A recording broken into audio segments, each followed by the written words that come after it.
Bueno, pues estamos de nuevo. Hoy hemos cambiado un poco el formato y hemos cambiado un poco el formato del de tú a tú porque teníamos dos personalidades en Medina del Campo que les hemos aprovechado, les hemos robado un poco su tiempo con permiso suyo para que puedan estar con todos ustedes y para que puedan estar en Telemedina.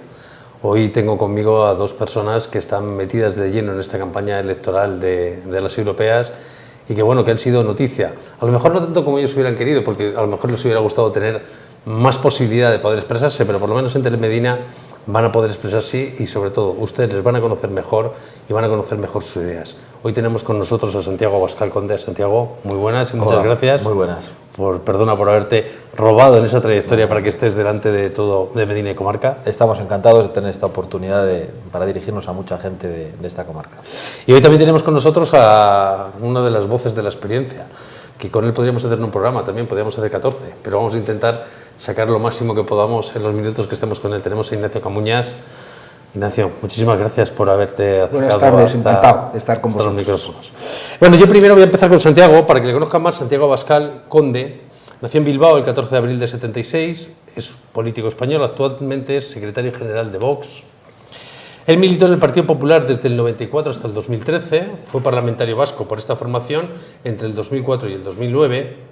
Desde el 2006 es presidente de la Fundación para la Defensa de la Nación Española, de la que fue fundador, y tiene una trayectoria política genética, que yo llamo como un gen genético, porque su abuelo ya fue alcalde, su padre participó estrechamente en la creación de Alianza Popular, si no me equivoco, y él perteneció también al Partido Popular.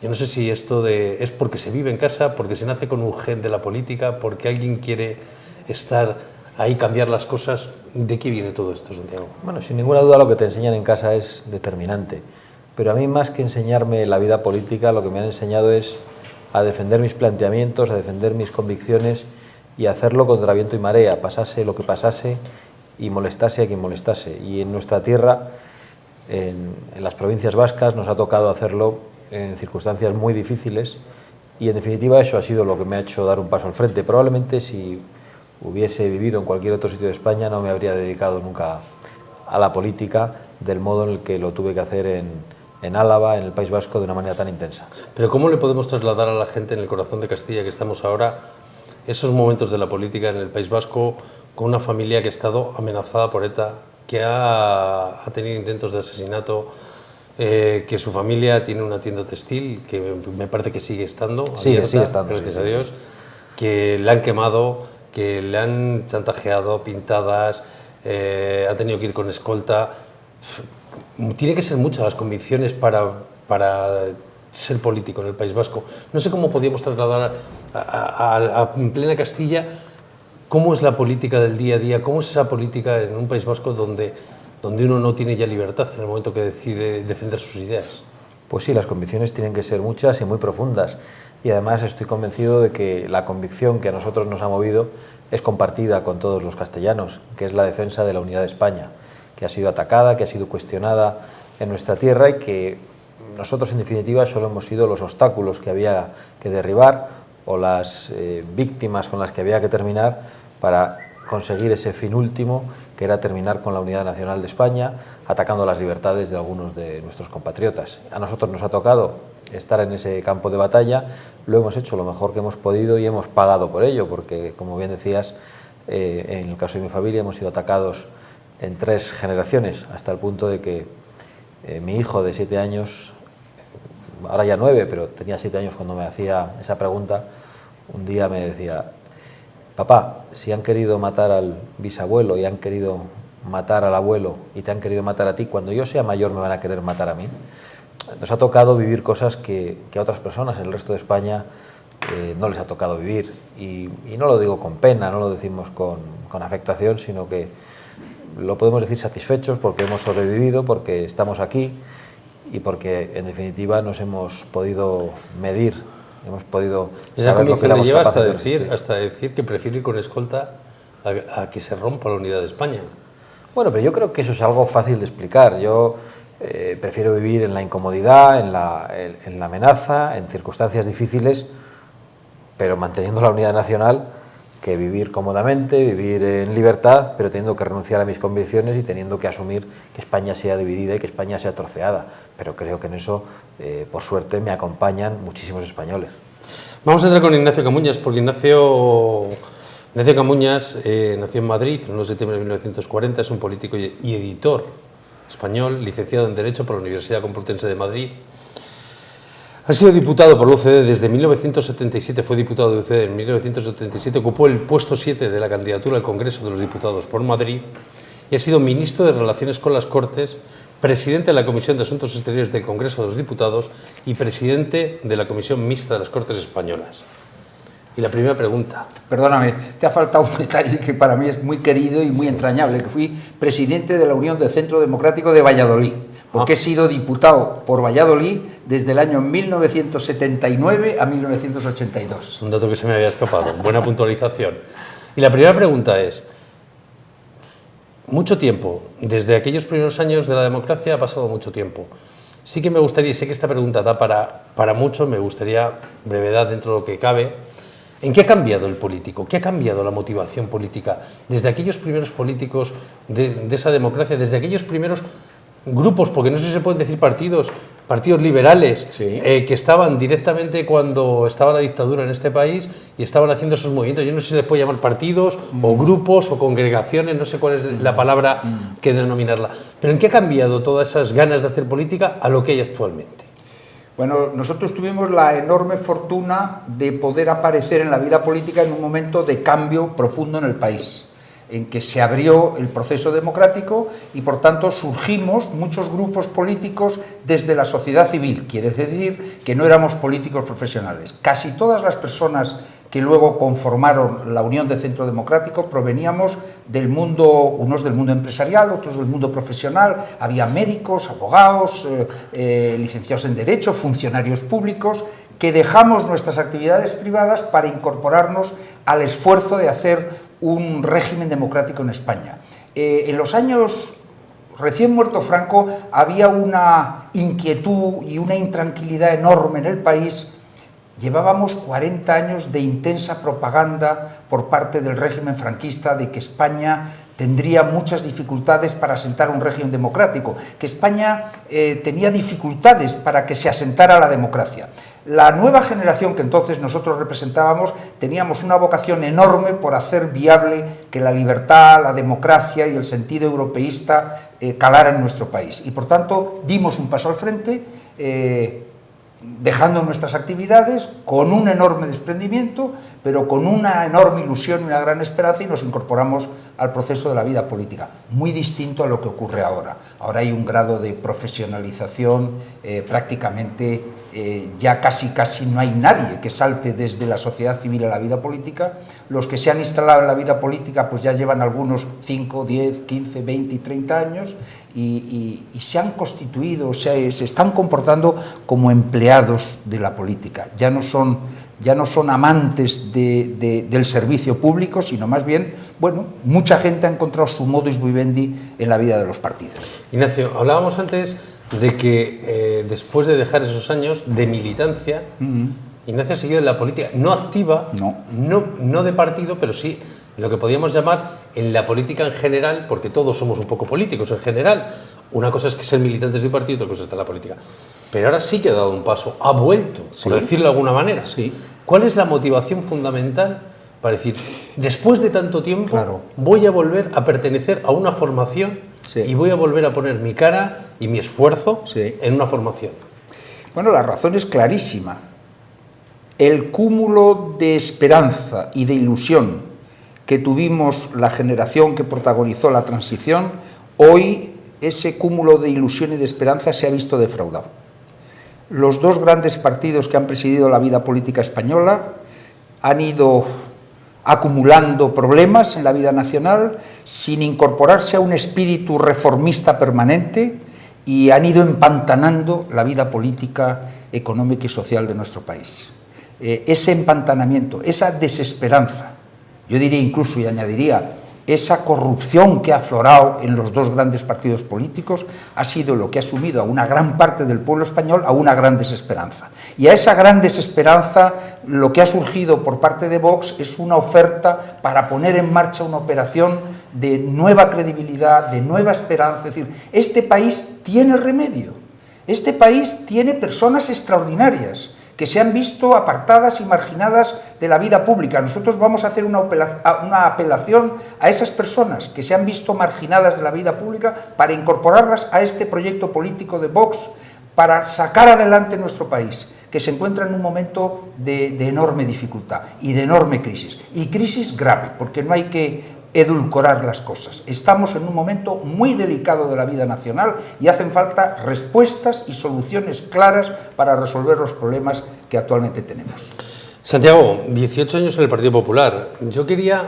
Hay una acusación permanente a decir, son renegados y enfadados del Partido Popular y esto no es ni más ni menos, les tachan de, bueno, pues me enfado y monto mi partido, porque 18 años en el Partido Popular, ¿qué es lo que motiva a dejarlo y emprender un proyecto?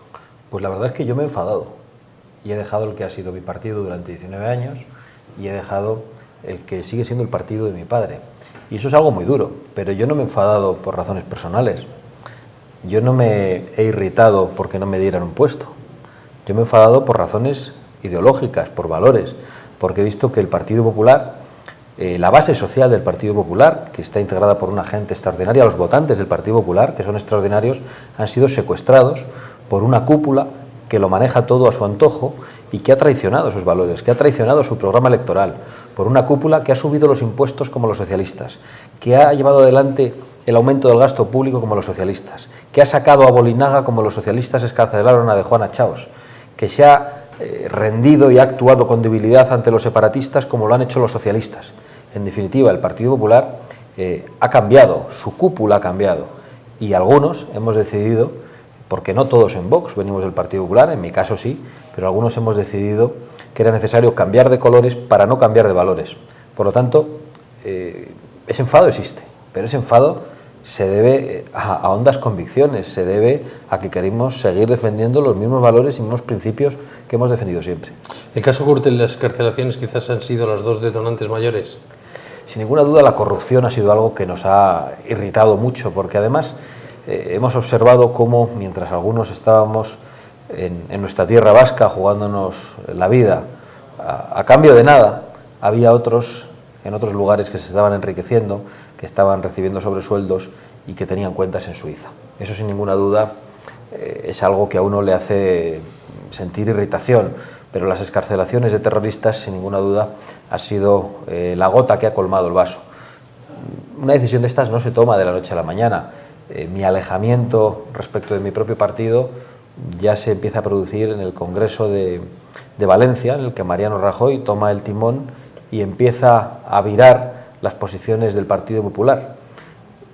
Entonces no se había producido hechos o decisiones que nos pudieran invitar al abandono en aquellos momentos, porque aún no se había llegado al poder, aún no se había llegado al gobierno, pero después de 2 años de acción de gobierno y de omisiones en el gobierno por parte de Mariano Rajoy, algunos hemos decidido que no se podía aguantar más.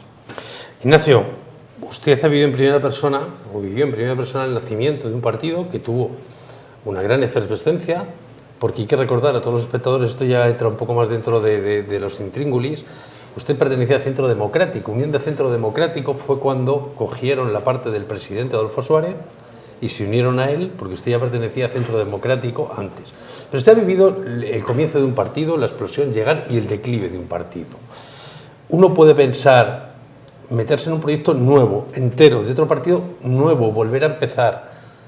No sé si era más fácil antes, con menos medios de comunicación, con menos redes sociales, con menos medios de todo, hacer un partido y llegar a la gente como se llegó. Ahora hay mucho más medios, muchos más sistemas, y yo no sé, pero tengo la impresión de que Vox tiene muchas dificultades a la hora de poder llevar su mensaje. Yo no sé si esta reflexión es compartida o no es compartida. Bueno, evidentemente, la aventura que estamos ahora iniciando en Vox tiene una dificultad 100 veces mayor que la aventura que en aquel momento pusimos en marcha para poner en marcha Centro Democrático y después la Unión de Centro Democrático. En estos momentos estamos de alguna manera luchando contra dos gigantes de la vida política que llevan instalados en la oficialidad de la democracia española durante al menos estos 30 y tantos años. Dos partidos que han consumido cientos de millones de euros en su proceso de organización. Dos partidos que se han alternado en la gobernanza del país, que los conoce todo el mundo en la vida española, que han estado y que están insertos en una estructura vastísima de la vida española, tienen sedes en casi todas las poblaciones y pueblos de nuestro país. Vox surge con una humildad, con una escasez de medios extraordinario, pero tiene una ventaja. Y por eso hemos querido dar el paso al frente. Vox nace desde una limpieza extraordinaria de sus miembros promotores y esperamos que de todos los miembros del partido. Por tanto, es un partido que no tiene tacha alguna, en un momento en que los casos, repito, muy desgraciadamente, en que los casos de corrupción asolan a las principales fuerzas de nuestro país. Vox es un país limpio. Bien, es verdad que no hemos tenido oportunidad todavía de hacer ninguna operación de gobierno, pero hoy día es un partido que debe de tener una credibilidad absoluta para el resto de los españoles. Es un partido limpio y es un partido que nace no en torno a una persona. Este no es el partido de fulanito de tal ni de fulanita de cual. Este es un partido, este es un proyecto político que nace al amparo de la defensa de unos ideales y de unos valores y que tiene un proyecto político muy sólido que afecta y que se relaciona a los principales problemas de la vida política, de la vida económica y de la vida social y cultural de nuestro país. Yo diría que es un gran proyecto para una España del futuro. Y por eso muchas personas que estábamos, es verdad, interesados por la vida política, yo nunca me he marchado de la vida política española, pero yo no he estado en la oficialidad de la vida política hasta este momento en que todavía tampoco somos un partido parlamentario, pero sí somos una fuerza política con vocación de representar a un electorado creciente de la vida española. Tenemos un programa que sabemos que va a representar, al menos hoy, en cuanto nos hagamos presentes y nos demos a conocer, aspiramos a representar a cerca de un 30 o un 40% de la población de nuestro país. Santiago, en tu caso, es trasladar un poco también la pregunta, pero en tu caso además habría que poner un matiz. ¿Algún grupo de comunicación ha sido bastante duro con tu persona? En el caso del país, podría decir. Pero eso va en el oficio de aquellos que nos dedicamos a la política. Y además muchas veces los ataques de los medios de comunicación son en realidad ataques dirigidos por los políticos que manejan los medios de comunicación. Hoy los partidos políticos lo pueden todo. No solo confeccionan las listas entre unos pocos de manera antidemocrática, sino que manejan a los jueces, condicionan a los medios de comunicación a través de la publicidad institucional, condicionan al mundo empresarial con las contratas de obra pública. Tienen un gran poder y eso hace que una fuerza como la nuestra tenga muchas dificultades, como decía Ignacio, porque estamos luchando no contra unas estructuras de partido, sino contra unas estructuras de poder inmenso. Llegan a todas partes, son capaces de condicionarnos de múltiples maneras.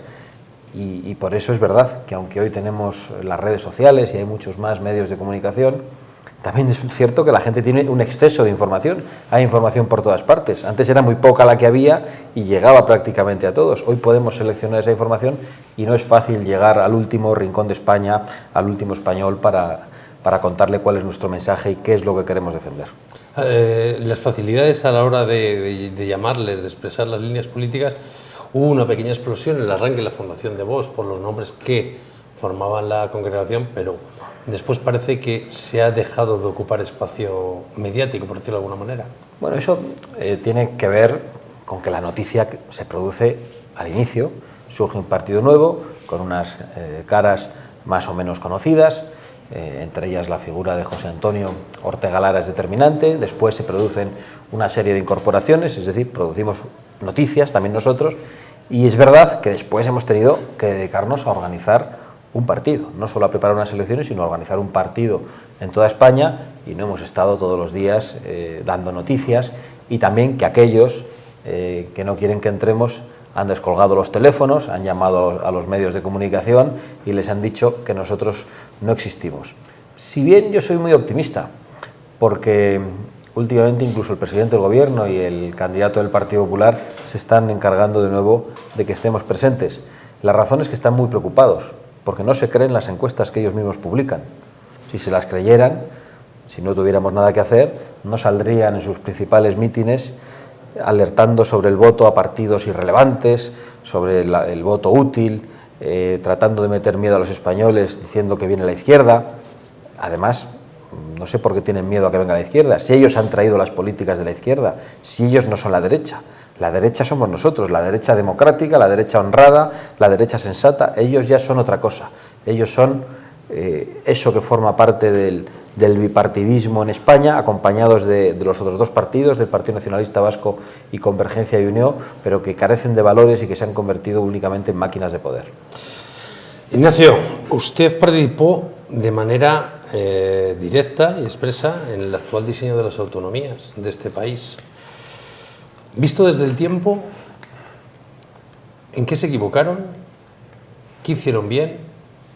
¿Y qué es qué futuro le espera a estas autonomías? Bueno, vamos a ver, por aclarar. Primero, mi protagonismo básico durante la etapa de Unión de Centro Democrático fue sobre la política internacional y la política exterior española. Yo soy diplomático de profesión y gran parte de mi actividad política en el Parlamento consistió en la presidencia de la Comisión de Asuntos Exteriores, con lo cual no puedo decir que tuve una participación directísima activa, en el dibujo y activo. Yo voté la Constitución y, por tanto, al votar la Constitución, acepté plenamente el establecimiento del Estado autonómico. Estado autonómico que hay que juzgarlo con las categorías y el clima y la situación que vivía el país en aquel entonces. Hoy no se puede hacer un juicio de valor sobre el Estado autonómico sin situarnos en las circunstancias que se vivieron en los años 77, 78 y 79. El diseño autonómico fue un pacto entre dos fórmulas, entre el Estado centralista o unitario y el Estado federal. Y la verdad es que hubo un pacto para que España ni se estructurara exactamente como un Estado unitario ni como un Estado federal, sino que el pacto fue hacer una vía intermedia, y esa vía intermedia fue el Estado autonómico. Nosotros creímos que el Estado autonómico iba a dar suficiente tranquilidad y acomodo a dos fuerzas políticas que en aquel momento eran dos fuerzas políticas relevantes, porque habían estado en la oposición al franquismo de manera activa, y eran dos fuerzas políticas que formaban parte de lo que entonces se llamó la Comisión de los Nueve, que fue la que negoció con Adolfo Suárez las condiciones del establecimiento de la vida democrática en España. Me refiero al Partido Nacionalista Vasco y a Convergencia y Unión. Creímos que las autonomías, porque ellos mismos nos lo dijeron, yo siempre he dicho que el fallo del Estado autonómico deriva de dos circunstancias. Uno, la deslealtad de los partidos nacionalistas respecto del proyecto autonómico, y dos, la falta de reformas necesarias que se han venido reclamando a lo largo de la década de los 80, de los 90 y del año 2000 por parte de los dos partidos mayoritarios. Se han cedido continuamente competencias durante estos últimos años por el egoísmo de las fuerzas políticas mayoritarias, que lo que querían era seguir gobernando. Y al seguir gobernando, algunas veces sin la mayoría necesaria, pactaban con el Partido Nacionalista Vasco y con Convergencia y Unión la transferencia de competencias más allá de lo necesario.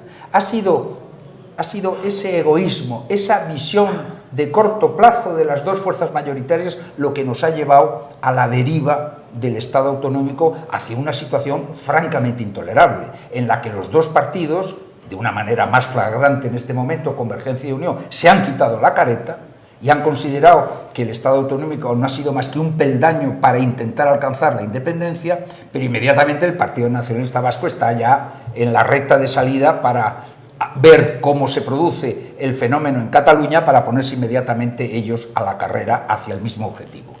Bien, yo creo que lo que se hizo entonces tuvo sentido, que hemos sufrido la deslealtad de esos dos partidos. Ahora se puede decir, hombre, ustedes fueron ingenuos. Pues es posible que fuéramos ingenuos, pero en aquel momento lo que se hizo parecía razonable. Parecía que España podía salvaguardar su unidad nacional con un proceso de distribución de poder muy notable. En aquellos años, en los años 70, había una demanda muy profunda de descentralización en el país. habíamos vivido 40 años en un régimen supercentralista. Era lógico que después de 40 años de un régimen supercentralista hubiera una demanda de descentralización. Esa demanda de descentralización creímos que se podía establecer a través de la formulación del Estado autonómico, preservando siempre la unidad nacional. Ahí está el artículo 2, que acredita la unidad nacional de España. Y ahí está un artículo 155 que conviene en estos momentos recordar que era una salvaguardia para, de alguna manera, frenar cualquier intento por parte de las comunidades autónomas de quebrar el principio de la unidad nacional. Es decir, la Constitución estableció sus pesos y medidas y sus contrapesos para asegurar la unidad nacional y la descentralización política. Ahora, repito, lo que ha ocurrido es que gobiernos del PSOE y gobiernos del Partido Popular, por preservar su operación de poder, por estar 4 años al frente del gobierno de la nación, han cedido en demasía demandas absolutamente,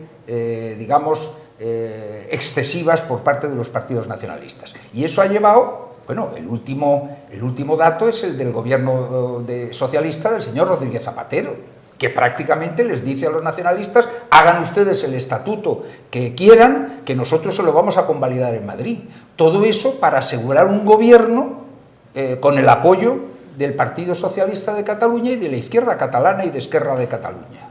Es decir, ha habido mucho egoísmo, mucho cortoplacismo por parte de las fuerzas políticas nacionales al no saber embridar a tiempo la deriva autonómica y nacionalista que se iba produciendo en el país. Pero lo que se hizo en el 77 y en el 78 tenía un cierto sentido. Ahora bien, es verdad, nos han defraudado, han sido desleales, nos han engañado. Dijeron que con la autonomía, con el Estatuto de Autonomía, con la bandera, con sus himnos, con sus símbolos y tal, estarían, digamos, confortablemente en la España constitucional. Años después hemos visto que nos han engañado, han roto el pacto y ahora hay que hacer frente a esa situación. Y hay que hacer frente con energía, con el proyecto político y el programa que Vox tiene para las próximas elecciones. Vamos a acabar con el tema porque sí que quería con Santiago. Hay una cosa que es paradójica. En este país, que tenemos encuestas para todo, en las últimas encuestas hay 2 competencias, como es la de educación y la de sanidad, que la mayoría de los españoles le gustaría que recayera otra vez en el Estado. Pero realmente hay pocos partidos que propugnen que eso sea así. Y realmente los partidos que lo propugnan en este momento son minoritarios o sois minoritarios. ¿Qué razón tiene esto? ¿Cómo podemos conjugar este tema con que la mayoría de los españoles quieren que esas 2 competencias vuelvan a estar en el Estado y que aquellas fuerzas políticas que lo propugnan no tengan una representación clara, por decirlo de alguna manera? Bueno, en realidad los datos son todavía más abrumadores.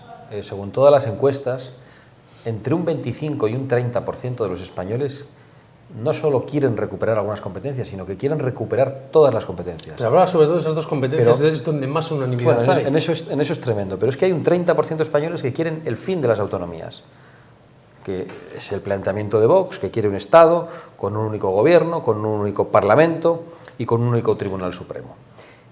Y sorprendentemente no hay ningún partido. Y eso que los partidos se fijan en las encuestas, porque muchas veces, más que defender sus principios, analizan qué es lo que quiere la mayoría y defienden esas cosas. Nosotros no hacemos eso. Nosotros venimos a defender unos principios, sean mayoritarios o sean minoritarios. Pero es muy sorprendente que esos partidos políticos, viendo que los españoles quieren eso, porque incluso un 15% de los votantes socialistas quiere el fin de las autonomías.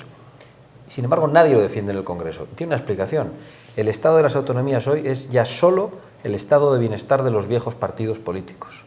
El estado de bienestar a través del que es muy difícil de mantener y por eso hay que subir los impuestos y se aumenta el gasto público, pero es el estado de bienestar que les permite colocar a un número importantísimo de gente en toda España.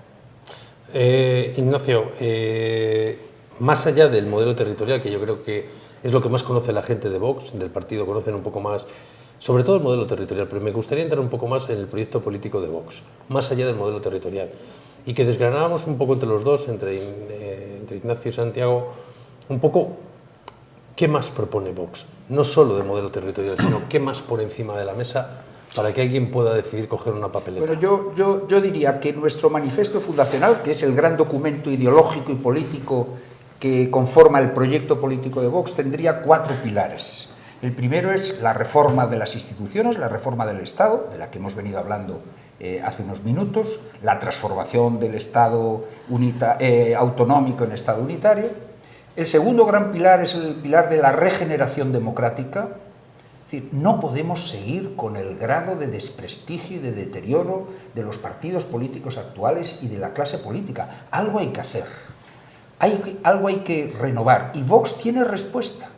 Quiere poner encima de la mesa una nueva ley de partidos políticos que de alguna manera garantice el funcionamiento democrático de los mismos, que resuelva el ingente problema de la subvención a las fuerzas políticas. Nosotros proponemos la retirada de las subvenciones públicas a los partidos y que los partidos se financien con el apoyo y con las cuotas de sus socios y sus simpatizantes.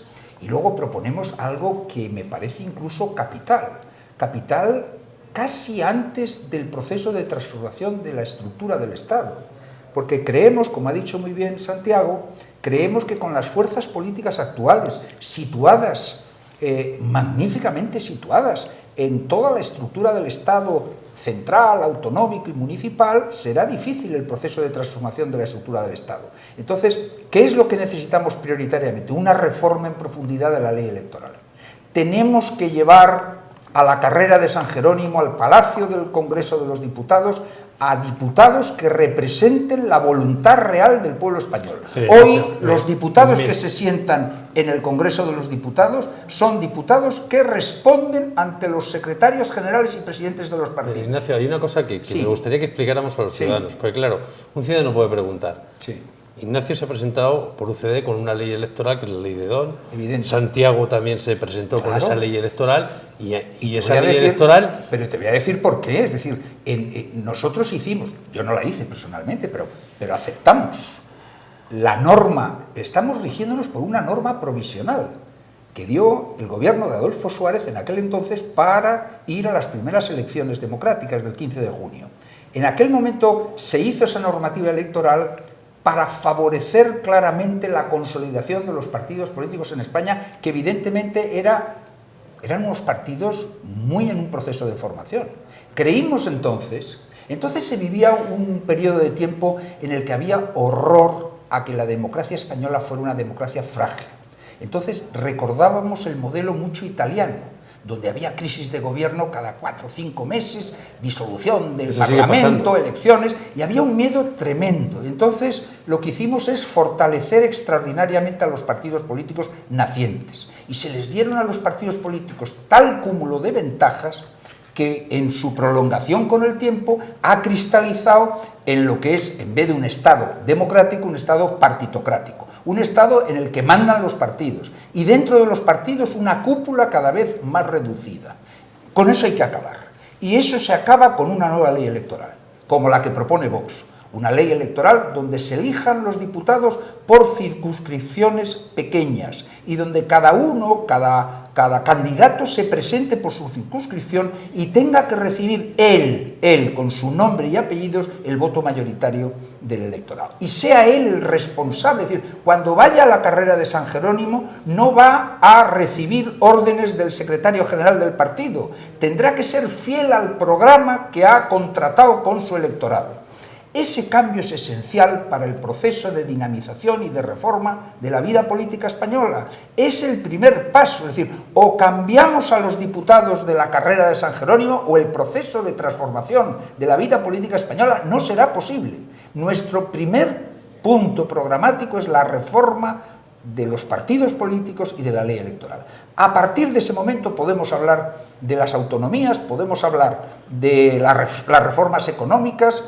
Y un cuarto pilar que para nosotros es fundamental, el rearme ético y moral que necesita la sociedad española después de una serie de años donde se han debilitado extraordinariamente los ejes principales de la conducta y de la conformación de la sociedad de nuestro país.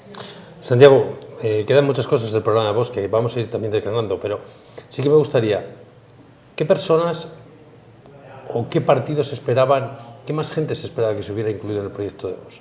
¿Se esperaba cuando nació el partido más adhesiones? ¿Ha quedado algo? Había mucha gente que tenía expectación por decir que si En estas elecciones europeas, Ciudadanos y Vox podrían ir de la mano. No sé si están todos los que tienen que estar, falta alguno, se irán incorporando, tendremos alguna sorpresa. Bueno, nosotros no teníamos ninguna expectativa concreta sobre distintas personalidades. Sabíamos quiénes estábamos impulsando este proyecto y la verdad es que no hemos estado llamando a las puertas ni se nos ha dado calabazas. Con lo cual, al margen del run mediático y de los dimes y diretes, tengo que decir que eso nunca ha estado sobre la mesa.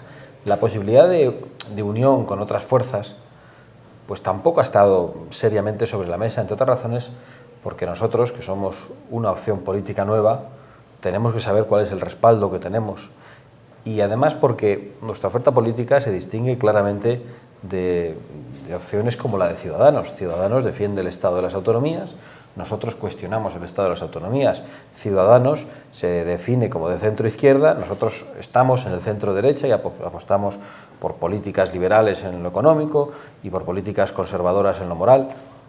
La verdad es que hay muchas diferencias con esas opciones políticas. Es cierto que coincidimos en planteamientos muy importantes y que a nosotros, que no vivimos en el sectarismo de los viejos partidos, nos permitirían, una vez que estemos en las instituciones, colaborar con fuerzas como Ciudadanos o como UPyD, pero sabiendo que somos distintos y que defendemos cosas muy distintas. Nos encontraremos en la reforma de las instituciones, en la regeneración de la democracia y en ese tipo de planteamientos que ahora mismo estaba explicando Ignacio Camuña respecto al funcionamiento de los partidos. Ignacio, ¿qué podría pasar con un arco parlamentario muy dividido, muy segmentado en partidos? Bueno, yo creo que es lo que la gente puede tener un cierto temor, un cierto miedo. Claro. Porque eso que ese miedo que se tenía en su día, ¿por qué ahora ya no puede existir ese mismo miedo? No, yo creo que hay una preocupación cierta en el país sobre ese potencial fragmentación. Que por otro lado, el bipartidismo lo estamos denominando como malo, pero en muchos países hay bipartidismo, claro que sí, y no hay cierta preocupación de sus ciudadanos. Claro que sí. No, el problema que hay que plantearse y hay que preguntarse es ¿por qué se produce la fragmentación? La fragmentación se va a poder producir por el fracaso de las dos fuerzas políticas mayoritarias en la resolución de los problemas graves que tiene el país y por la vergüenza que tienen que asumir públicamente de estar teñidos ambos partidos de casos muy graves de corrupción. Es decir, la fragmentación no la producimos los nuevos partidos que emergemos en este momento. La fragmentación se produce por el descrédito y el desprestigio de las dos fuerzas políticas. Va a haber un momento muy complicado y muy delicado de la vida española, donde efectivamente vamos a asistir a esa fragmentación, pero vamos a asistir a lo que yo llamo la irrupción de la esperanza. La irrupción de la esperanza la van a protagonizar las nuevas fuerzas políticas que van a emerger a partir del año 2015 en las siguientes elecciones generales. Y ahí vamos a tener que actuar con un sentido del patriotismo muy grande, con un sentido del medio y largo plazo y no con un sentido muy miope y muy egoísta del corto plazo, y vamos a ver si entre todos, entre esas fuerzas políticas viejas y deterioradas con las que nos vamos a encontrar, y esas fuerzas políticas emergentes. Fíjate, te voy a decir una cosa. Va a ser sociológicamente una situación parecida a la que nos encontramos el año 75, 76, 77. Es decir, donde el régimen anterior estaba ya periclitando y muy debilitado, y venía una corriente de nuevas fuerzas políticas minoritarias, pero con una enorme ilusión, un programa de renovación de la vida política española. Y en esa confluencia es donde se tejió lo que hoy se llama la transición.